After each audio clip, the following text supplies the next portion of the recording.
Stadion Olimpijski we Wrocławiu. To właśnie w tym miejscu 7 lat temu zaczynałem swój pierwszy maraton oraz kończyłem swój pierwszy maraton. A dzisiaj jakoś za 12-11 godzin wystartuje z tego miejsca 10. edycja nocnego półmaratonu Wrocław. I zastanawiacie się pewnie, co ja tutaj robię tak wcześnie, jako że, no tak jak wspomniałem, bieg jest dopiero za te 11-12 godzin, a ja z Legnicy do Wrocławia mam bardzo blisko. Otóż dzisiaj nie biegnę. Dzisiaj będę wolontariuszem na tym półmaratonie. Także dzisiejsza relacja będzie z perspektywy wolontariusza, a nie biegacza. Ja nazywam się Mariusz, kanał nazywa się W Dreadach przez Świat i zapraszam Was na relację z 10. nocnego półmaratonu Wrocław. Jak możesz biec tak szybko z tymi dreadami? Szybkość! Dzisiaj jako wolontariusz pokażę Wam prawdopodobnie duże spektrum tego, co można robić podczas wolontariatu na imprezie biegowej, z tego względu, że nie jestem przypisany do jednego punktu, a raczej cały dzień będę takim wolnym elektronem, także zobaczycie różne ciekawe zadania, a wolny elektron to takie troszkę przynieś, podaj, pozamiataj, czyli jak najbardziej spoko.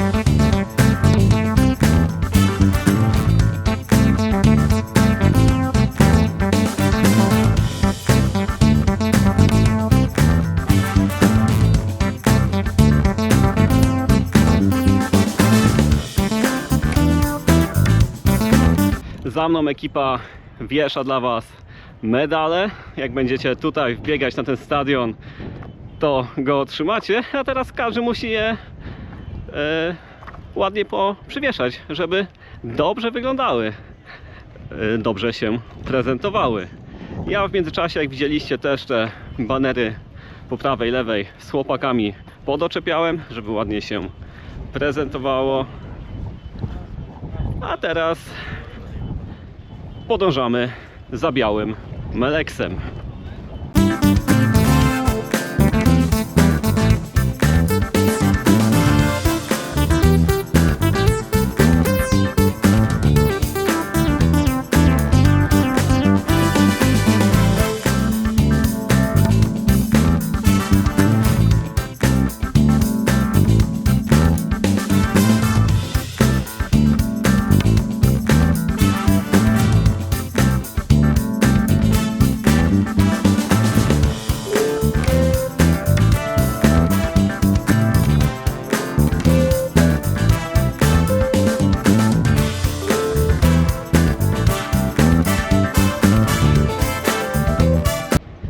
Idę sobie zaraz, zgarnę kogoś z techników, przepytam, jak się pracuje przy takiej imprezie, co tutaj się rozkłada.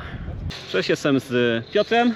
Cześć. Który jest dzisiaj szefem techników na półmaratonie nocnym wrocławskim 10. Powiedz, Piotr, jak ciężko zorganizować taką imprezę, ile ludzi do tego potrzebuje, żeby tutaj to wszystko obskoczyć? Cześć, Piotr Pasek, agencja World Group Events z Wrocławia. Powierzono nam zadanie produkcji technicznej 10. PKO nocnego półmaratonu Wrocław. Pod naszą opieką jest arena startu i mety, czyli Stadion Olimpijski we Wrocławiu, ale także punkty kibica rozsiane po całym mieście. Są to takie charakterystyczne miejsca we Wrocławiu jak Most Grunwaldzki, Narodowe Forum muzyki, Muzeum Narodowe, gdzie też przygotowaliśmy atrakcje dla kibiców. Głównie oświetlamy budynki, wyświetlamy logotypy, czyli tak, aby te miejsca, w których kibice się zbiorą, żeby dopingować biegaczy, były fajne, atrakcyjne. Są też punkty, w których mamy DJ-ów. Są w mieście 3 takie punkty. No i ta praca nad maratonem trwa przynajmniej 2 miesiące, a ludzi... Ale całe 2 miesiące jakby już rozstawiacie Nie. przygotowaniem, tak? Rozstawiamy około 4-5 dni. No i ludzi pracuje różnie w różne dni, ale tak powiedzmy od 30 do 70 osób. 30 do 70. Tak. A jeśli chodzi o dzisiaj, jeśli chodzi o ten dzień już półmaratonu, to macie już jakby tak wcześniej przygotowane te rzeczy, już tutaj tylko podłączacie, czy tutaj już też jakieś finalne podłączenia robicie, czy jak to wyglądało z tej perspektywy? Tak, generalnie gotowi byliśmy z produkcją, ze wszystkimi urządzeniami już wczoraj, w późnych godzinach wieczornych. Byliśmy też po 2 próbach wieczornych na stadionie tutaj olimpijskim, więc dzisiaj trwają już takie kosmetyczne prace, kolejne sprawdzania i oczywiście zmiany, które zawsze się pojawiają. Zawsze trzeba coś przestawić, zmienić. Organizatorzy sportowi mają zawsze jakieś nowe pomysły i oczekiwania. No więc to jest być elastyczny, tak? Trzeba być elastycznym i dzisiaj reagujemy na te ostatnie pomysły i zmiany. A powiedz mi, bo zawsze mnie zastanawiało przy okazji takich imprez, właśnie też takich podłączeń, czy też może ty kiedyś to sprawdzałeś, czy nie, ile metrów kabla łącznie masz na te wszystkie sprzęty, które dzisiaj podłączasz? Przy tej akurat imprezie nie liczyliśmy, ale bywa, że to są naprawdę setki kilometrów. Setki kilometrów kabla, tak, wow, naprawdę. Tak. A słyszałem też, czy możemy to zdradzić? Możemy zdradzić, bo materiał i tak będzie już po nocnym półmaratonie, że na dzisiaj tu jakieś są przygotowane iluminacje, jakiś taki light show, będzie coś takiego? Tak, mamy przygotowane, tu jest kilkaset punktów świetnych, teraz tego oczywiście nie widać w ciągu dnia, ale jest kilkaset punktów świetnych zainstalowanych na stadionie po obu stronach murawy na trybunach. No i jest przygotowane sekwencyjne show świetlne. Mamy też na wieży zegarowej mapping z logotypem biegu, z taką animacją biegaczy. Także myślę, że wizualnie dla kibiców będzie to atrakcyjne. co oglądać. Okay. Teraz takie już ostatnie pytanie. Może mniej techniczne, trochę bardziej sportowe. Czy może ty albo ktoś z twojej ekipy jakiś sport uprawia, biega, coś takiego robi? Czy też aktywnie bierzecie udział w takich imprezach? Tak, ja biegałem. Niestety z różnych względów, znaczy głównie jest to lenistwo, zarzuciłem od 2 lat, idzie mi to coraz gorzej i coraz rzadziej, ale tak, w amatorskiej grupie sportowej wrocławskiej też biegałem. Okej, to widać, że znasz się na tym, co już masz, tak, tą wiedzę i ze strony biegacza, i ze strony troszkę organizatora, troszkę technika. Tak, trochę rozumiem biegaczy, wiem, że nie lubią jak im się miga światłami przed oczami, szczególnie na ostatnich kilometrach, jak ich się razi w oczy, także tak, to te moje doświadczenia, no pewnie małe i nieduże, ale jednak wykorzystujemy gdzieś tam przy produkcji takich wydarzeń. Okej, fajnie, to w takim razie dziękuję bardzo za wywiad. Dzięki. I mam nadzieję do zobaczenia jeszcze kiedyś przy imprezach. Do zobaczenia.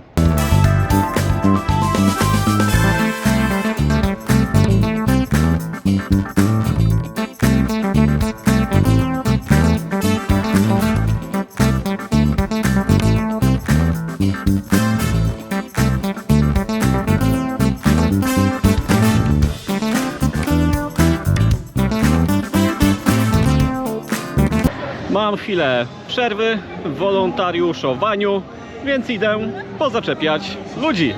Ze mną Patryk Nowek, Witajcie. medalista Igrzysk Olimpijskich. Patryk, powiedz nam, co robisz dzisiaj tutaj we Wrocławiu?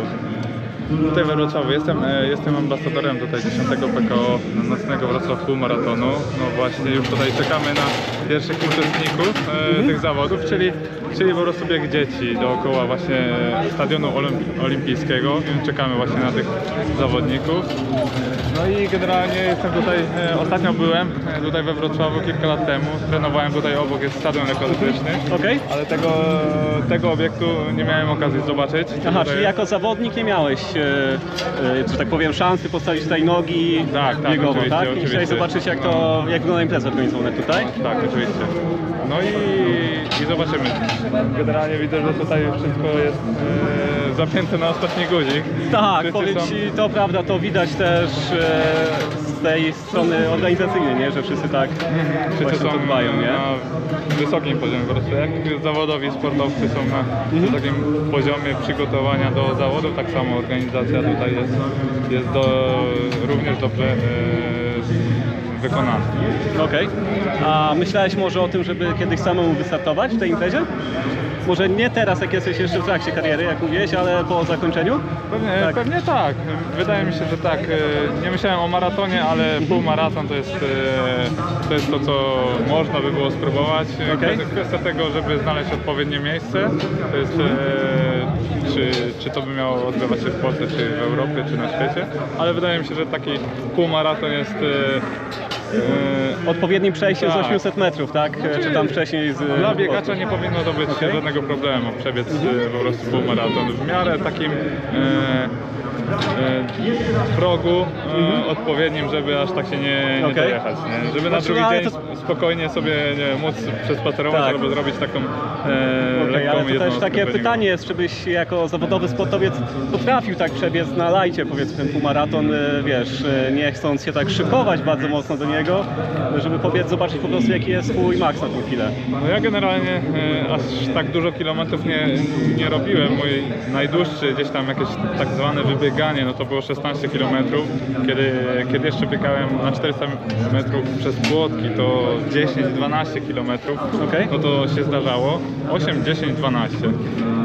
Ale głównie chodzi o tą prędkość tlenową, żeby jak najszybciej biec, ale po prostu nie przekraczać tego progu, nie wchodzić w ten próg beztlenowy. Tak. No, i wydaje mi się, że to w porządku. Jak na treningu robię gdzieś tam 8-10 km, gdzieś po 4-3,50, no to wydaje mi się, że kolejna połówka, tym bardziej, żebym biegł na przykład z uczestnikami, tak, to oni na pewno by mnie bardziej zmotywowali, by rozluźnili tą atmosferę, bym nie myślał po prostu o tym, że trzeba przebiec 20 ponad kilometrów, ale też same zawody by mnie zmotywowały, żeby po prostu Tak, bo coś jednak tak, nowego, coś idealnie, innego, co oczywiście. tak no nie biegasz, powiedzmy, na co dzień, nie? No jasne, Taki oczywiście. nowy bodziec. No. Tym bardziej, że to by było na przykład jak dzisiaj mamy akurat nocne bieganie we Wrocławiu, no to może to też byłaby super atrakcja, bo czasami mi się przydarzyło robić drugą jednostkę treningową w dzień, na przykład o 19:20 i całkiem dobrze się Dobrze się trenowało, czułeś, tak? Że robiłeś po prostu 2 treningi dziennie.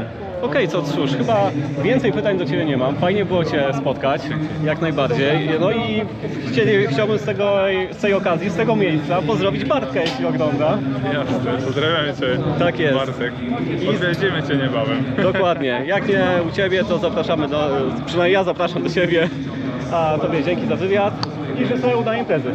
Dzięki. Jest godzina 16:40 i już za 20 minut wystartuje impreza towarzysząca wrocławskiemu półmaratonowi, czyli bieg rodzinny, który będzie stanowił pętlę wokół stadionu. Tutaj już za mną ustawiają się pierwsi uczestnicy.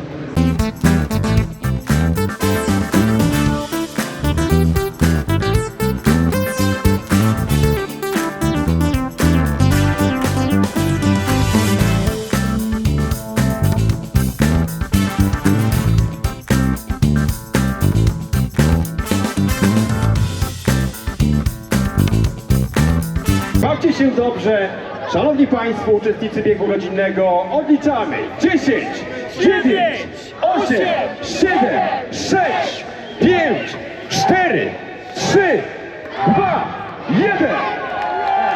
Tak, i ruszamy do boju.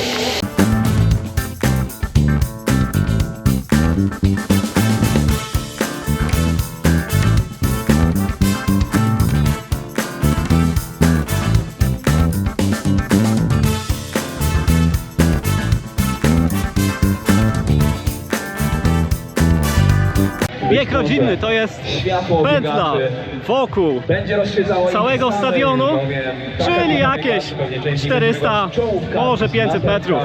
Za chwilę biegacze będą biegać na metę, pierwsi biegacze.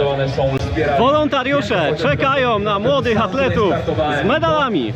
Jedzie fura, biegną ludzie. To było mocne bieganie, bo ten zawodnik, którego widzimy, potraktował to całkiem serio. Szanowni Państwo, powitajmy wielkimi brawami pierwszego zawodnika, który przetnie nam linię mety biegu rodzinnego. Witamy na linii mety.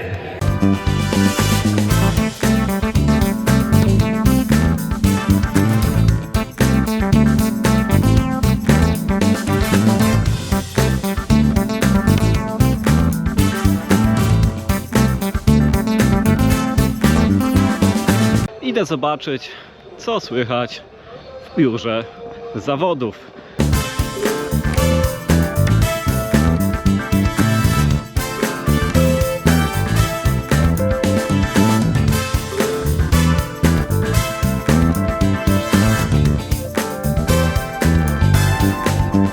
No szczerze mówiąc, nie widać tutaj jakiegoś wielkiego ruchu.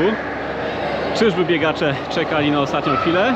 No ja nie polecam, ale cóż. Cześć wszystkim, jestem z Marią, która stoi po części za organizacją Silesii Maratonu, Tak, dokładnie. który już biegłem 2 albo 3 lata temu, nie jestem pewien, 22 rok chyba. Tak, Bardzo mi się podobał ten maraton z tego względu, że biegnie przez 4 miasta. tak. Biegniemy dokładnie przez 4 miasta: Katowice, Chorzów, Siemianowice Śląskie i Mysłowice. Tak, dokładnie. Ja szczególnie wspominam tą część biegu przez Nikiszowiec. Tak, tak, to jest. I też wróbelki mnie doniosły, że nie tylko na maratonie można zobaczyć tą część Śląska. No, dokładnie tak. Chyba półmaraton też tam biegnie, to co do trasy to ja nie powiem tak dokładnie, bo zajmuję się bardziej graficznymi projektami, koszulki, medale, to jest Okej. po mojej stronie. A w tym roku już mamy 20. edycję półmaratonu i 16. edycję maratonu. I zapraszamy chętnie. Okej, a szykujecie coś specjalnego na tą 20. edycję? Będą jakieś fajerwerki, czy nie możesz zdradzić? No, jeszcze w tym roku co nowego będzie to koszulki. Mamy w tym roku partnera, Mizuno. Okej. I będzie taka koszulka techniczna od tej firmy. No i następne zobaczymy, co tam będzie. Okej, Tak. dziękuję bardzo. Prawdopodobnie jeszcze kiedyś do Was przyjadę. Tak, zapraszamy. To było dobrze, a tymczasem dziękuję za wywiad. Dziękuję bardzo, miło. Hej. Drodzy widzowie, jestem z Michałem, który jest organizatorem nocnego maratonu szczecińskiego. Dzień dobry, Dzień witam dobry. Państwa. Michał, w tym roku będzie 10. edycja maratonu. Zgadza się. Poza tym, że wypuszczacie maraton z powrotem na miasto, czy szykujecie jakieś niespodzianki dla biegaczy, które możesz w tej chwili zdradzić? No, w ramach tego wypuszczania tych biegaczy na miasto na pewno niespodzianką będzie ta trasa, która jest fantastycznie poprowadzona przez naprawdę charakterystyczne miejsca w Szczecinie. Wielką niespodzianką, o której już mówiliśmy i ja też mogę dzisiaj mówić, to jest Stocznia Szczecińska, Tak. która pojawia się tam i się prawie ponad kilometr 300 biegnie w pięknych okolicznościach przemysłowych. Bo do tej stoczni jako cywil nie można sobie tak Oczywiście, wejść, nie? że nie, to jest zakład zamknięty, tam obowiązują przepustki, tam nawet szczecinianie, którzy mieszkają po kilkadziesiąt lat, nigdy nie byli, więc to jest tym większa przygoda i atrakcja dla ludzi z zewnątrz. No, Wały Chrobrego, te wszystkie miejsca, bulwary nadodrzańskie, mamy u siebie na trasie Filharmonia Szczecińska, która jest naszą wizytówką już od wielu lat, Zamek Książąt Pomorskich, Brama Portowa, no mógłbym wymieniać dużo, naprawdę Czyli trasa te- jest fantastyczna. Wizytówki Szczecina w większości wszystkie zobaczymy, Są tak? albo bezpośrednio na trasie, albo zaraz obok, także jest szansa je zobaczyć biegnąc po naszej trasie. A ja mam dwa takie pytania odnośnie 2 ciekawostek, które są w Szczecinie, a myślę, że nie wszyscy o nich wiedzą. Po pierwsze, czy trasa będzie przebiegać obok pomnika Krzysztofa Jarzyny? No nie będzie przebiegać obok pomnika Krzysztofa Jarzyny, bo Krzysztof Jarzyna jest na Łasztowni, to jest wyspa, a my będziemy po tej drugiej stronie Odry biegli właśnie wałami Chrobrego. Ale jakby tam mocno wytężyć wzrok, chociaż w nocy może być trudno, to można będzie go może dojrzeć, ale bezpośrednio koło Krzysztofa Jarzyny, szefa wszystkich szefów, my biegniemy. Nie biegniemy. A druga sprawa, bo też widziałem drugi ciekawy pomnik w Szczecinie. Myślę, że możesz się domyślać, o który chodzi. Chodzi o pomnik paprykarza szczecińskiego. Tak, no on jest dokładnie To jest obok? zaraz obok, też Okej. na Łasztowni, także no ta sama sytuacja. Okej. Ale jest jedna ciekawostka, o której możemy powiedzieć, bo no, nie wiem, stety czy niestety, ale raczej niestety, no bo to kłania się nieznajomość geografii, większość ludzi myśli, że Szczecin leży nad morzem. to prawda. I prawda jest brutalna taka, że nad morzem takim, jak to rozumiemy, czyli plaża i piasek i morze, to u nas nie ma szans, ale formalnie rzecz biorąc, wody morskie zaczynają się u nas na Moście Długim, a my tamtędy przebiegamy wałami Chrobrego, więc będziecie biegli nad morzem. No to całkiem dobra ciekawostka. A jeszcze jedno teraz pytanie przyszło na koniec do głowy. Czy z tego względu, że start i meta maratonu będzie na stadionie Pogoni Szczecin, to czy możemy się podczas maratonu spodziewać jakichś gości specjalnych z Pogoni? Oczywiście tak. Nie wiemy jeszcze kto dokładnie będzie, ponieważ w tym czasie już sezon Ekstraklasy będzie w pełni, więc na pewno na zawodników tam pierwszego składu nie możemy liczyć, bo dzięki naszemu wnioskowi i przychylności Pogoni oni zgłosili ten termin jako niedostępność stadionu, więc Ekstraklasa wyznaczyła Pogoni mecz wyjazdowy w tym czasie, więc oni gdzieś będą na wyjeździe, nie wiem czy nie w Kielcach. No ale na pewno jacyś inni przedstawiciele Pogoni, mamy taką umowę na razie ustną, że pojawią się, będą gdzieś tam obecni. Pogoń jest fajnym partnerem, bardzo fajnie przyjęli tą koncepcję wykorzystania tego stadionu, oni są jego operatorem. Formalnie stadion jest miejski, ale oni nim zarządzają jako operator. I bardzo spodobał mi się pomysł tego, żebyśmy zorganizowali to w oparciu o stadion. Początkowo ja nawet nie marzyłem o tym, żeby to mogło się odbyć na płycie stadionu, ale podczas pierwszego spotkania oni tak entuzjastycznie podeszli do tematu, że sami to zaproponowali. No i będziemy rzeczywiście startować i finiszować na murawie. Ja z perspektywy biegacza mogę jedynie dodać, że finisz i start na murawie, tak jak dzisiaj podczas tego nocnego półmaratonu wrocławskiego, jest naprawdę świetnym przeżyciem. No świetnym, szczególnie, że ten stadion jest naprawdę fajny, on jest piękny, on jest nowy. W zeszłym roku został oddany do użytku, więc no jest to taka też wizytówka, czarna perła. Nazywany wizytówką naszego miasta, już został uznany, więc no to jest kolejny taki szczeciński element, który chcemy przyciągać do naszego maratonu szczecińskiego. Okej, fajnie. Dziękuję Ci, Michał, za wywiad i do zobaczenia za niecałe 2 miesiące. Dzięki, do zobaczenia. Ze mną Jerzy Skarżyński, czyli medalista Mistrzostw Polski w maratonie. 3-krotny, dobrze pamiętam? Tak, trzykrotnie. Dokładnie. Panie Jerzy, co Pan dzisiaj tutaj robi?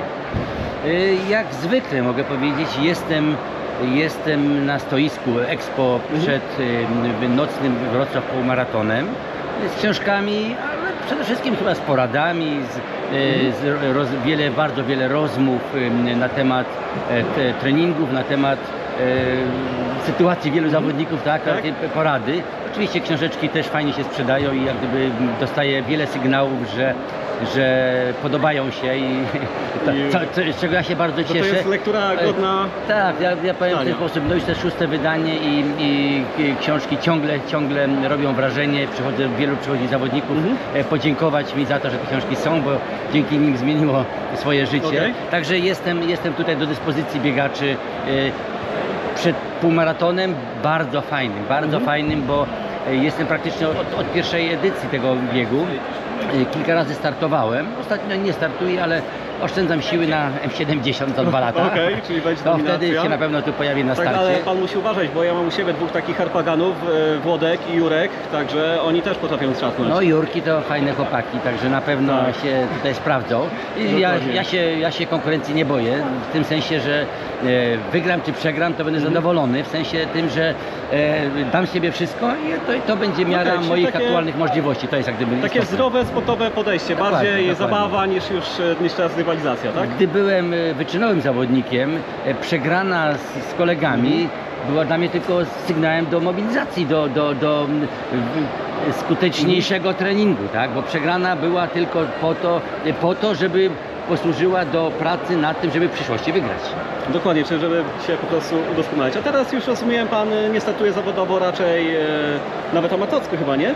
Czy tak czasem? Nie, 2 tygodnie temu biegałem w Kliczkowie na dyszkę. Też biegałem. Biegałem Wings for Life biegałem, także to takie bardziej udział, ale biorę udział. Tak? Tak, to nie są jakieś, to nie są imprezy, do których ja się szykuję formę. Startuję bardziej na zasadzie uczestnictwa, czasami towarzyszę komuś znajomemu czy znajomej. Czyli po prostu Pan prowadzi ludzi przez ten dystans, pomaga. Teraz w tym sezonie biegam, a nie trenuję. W przyszłym roku wznowię trening w wieku 69, żeby 70 powalczyć o medal Mistrzostw Europy, Mistrzostw Świata. Dobrze, tego Panu życzę i dziękuję. Dziękuję za dzisiaj. Mam nadzieję, że się uda. Z Waszym wsparciem również, bo jesteście również wsparciem dla mnie.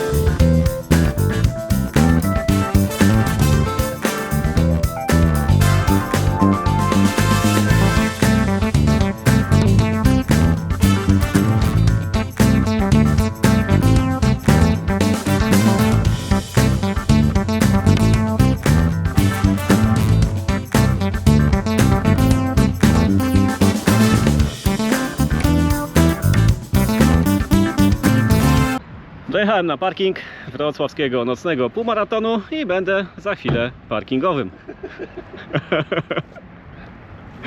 Ja szlabanowym jestem. Ty jesteś szlabanowym. Tak jest. A masz chęt? Witam.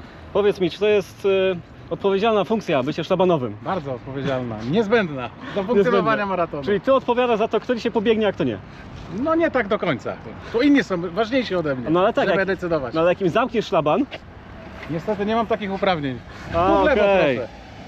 nie masz takich uprawnień, myślę, że szlabanowy to właśnie zarządzasz. Stąd jeździ? Że zamykasz, Nie. otwierasz Są szlaban. ważniejsi od tego. Okej, a który raz na... Trzeci. Trzeci. I jak W generalnie? porządku, elegancko. Elegancko. Nie miałeś jakichś dziwnych sytuacji tutaj? Wszystko w porządku przebiegało? Nie, wszystko pod kontrolą. No wiadomo, za godzinkę zacznie się taki największy ruch. Okej. No to wszyscy... No ostatnią godzinkę w sumie. Nie? No wiadomo, Się tam nikt zjeżdżają, nie przyjeżdża no, te ten, kilka godzin przed startem, nie? No o to chodzi. Ale tak Wiadomo. to jest w porządku, okej. Okej, fajnie. To dzięki i Dzięki również. popracujemy przez chwilę. Jasne, Razem. spoko, nie ma problemu. Dostałem bardzo odpowiedzialną fuchę. Otóż będę kierował Was, biegaczy, przyjeżdżających na ten tutaj parking, na autobus, który Was zabierze do miasteczka startowego, do miasteczka biegowego, tam gdzie będzie start i meta półmaratonu. Ja sobie stoję tutaj, a przystanek autobusowy jest o tam. Widać, Boże, mam nadzieję, że widać. Tam jest przystanek, tak będę ludziom mówił. A co?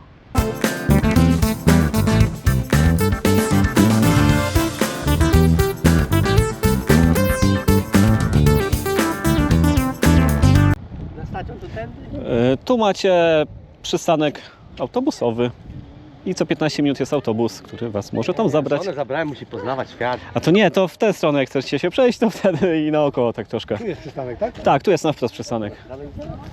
Nie. Stąd jedzie autobus? Stamtąd, z tamtego niebieskiego, pięknego przystanku. Materka ja.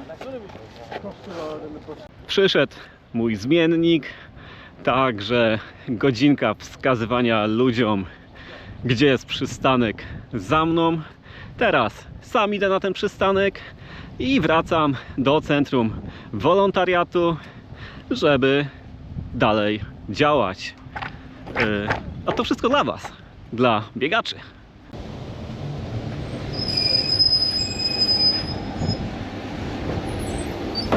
Uśmiechnij się ładnie, bo pan kameruje. Uśmiech.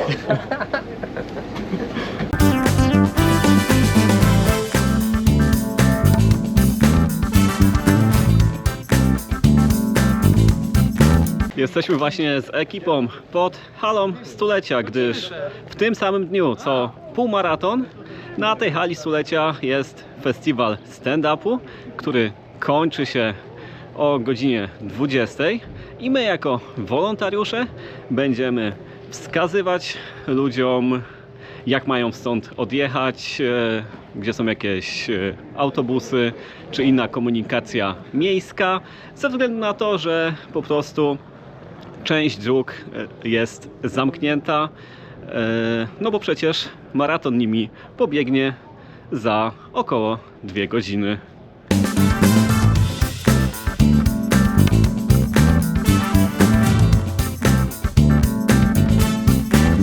Tu zaraz będzie bieg, żeby Państwo jak najszybciej opuścili teren imprezy, bo będzie utrudnienie w chodzeniu, utrudnienie w jeżdżeniu. Robimy to dla Państwa dobra, żeby Państwo szybciej po prostu wydostali się na miasto, no bo później się nie wydostaną, po prostu. Ale bez żadnego tam gdzieś, wiecie, na siłę, jak ktoś się uprze, no to pójdzie, wiadomo. Zaraz sobie przejdziemy, pokażę Wam z jakich wejść sobie zrobimy, podzielimy się, policzymy ile jest wejść i podzielimy się tam po 2-3 osoby, sobie staniemy.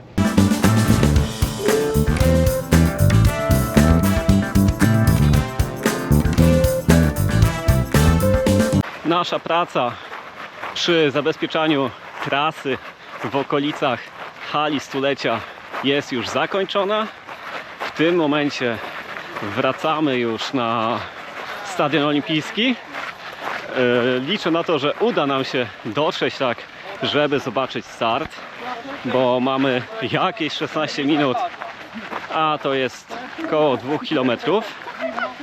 Może się uda, nie mam pojęcia. Wydaje mi się, że nie, ale trzymajmy kciuki, żeby się udało. Jak nie, no to też nic straconego. bo prawdopodobnie przejdziemy trasą biegu, czyli po prostu start będzie już z trasy.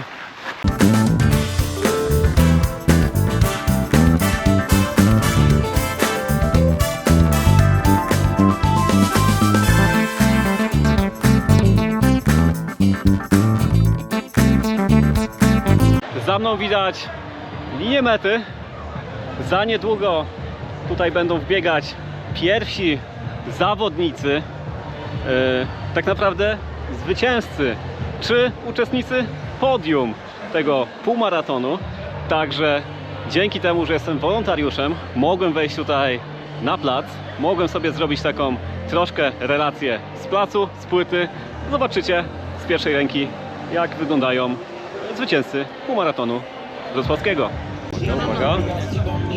Idę na murawę, bo z tej strony można wejść na tą? Można. Tak. Fajnie, można wejść na murawę, można z pierwszej ręki widzieć, jak ludzie będą biegać na metę.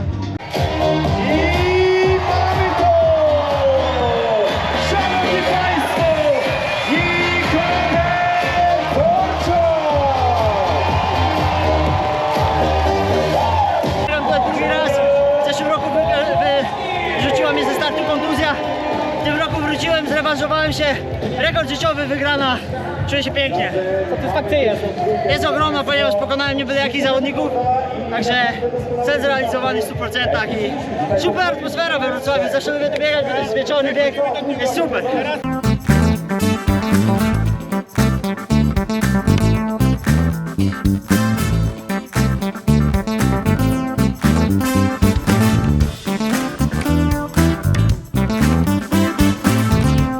I jest, moi drodzy, na ostatniej prostej zwyciężczyni 10. PKO Nocnego Wrocław Półmaratonu!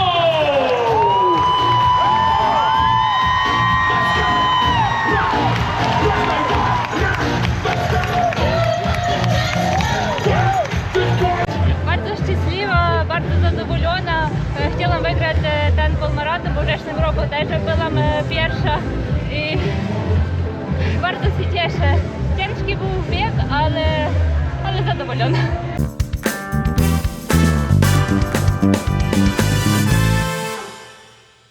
To wszystko, jeśli chodzi o dzisiejszy film z wolontariatu.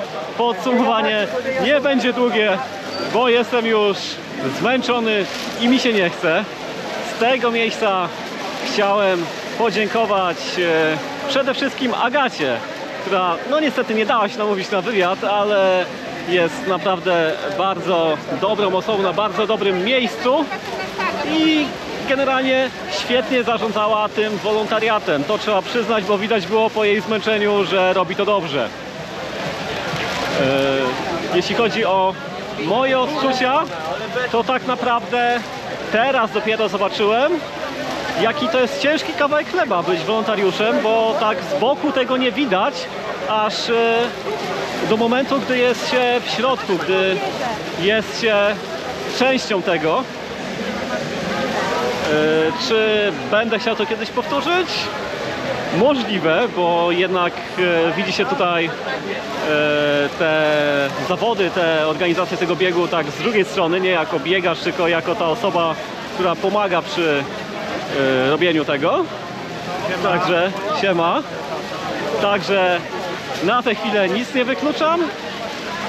Możliwe, że to zrobię jeszcze w przyszłości. Tak jak mówiłem, w tej chwili już idę do ekipy, biegam, bo lubię Legnica.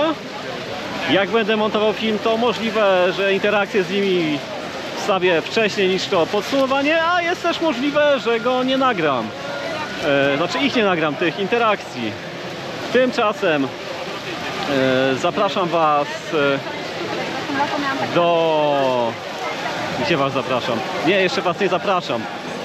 Na tę chwilę chciałem powiedzieć, co dalej, bo za tydzień już jadę do Czech, do Brna, gdzie będę biegł maraton, a teraz jest ten moment, gdzie mogę Was zaprosić do filmu z mojego ostatniego biegu, czyli z półmaratonu górskiego szlakiem Rize, który odbył się w Głuszycy. Macie go gdzieś tutaj. Ja życzę Wam dobrej nocy.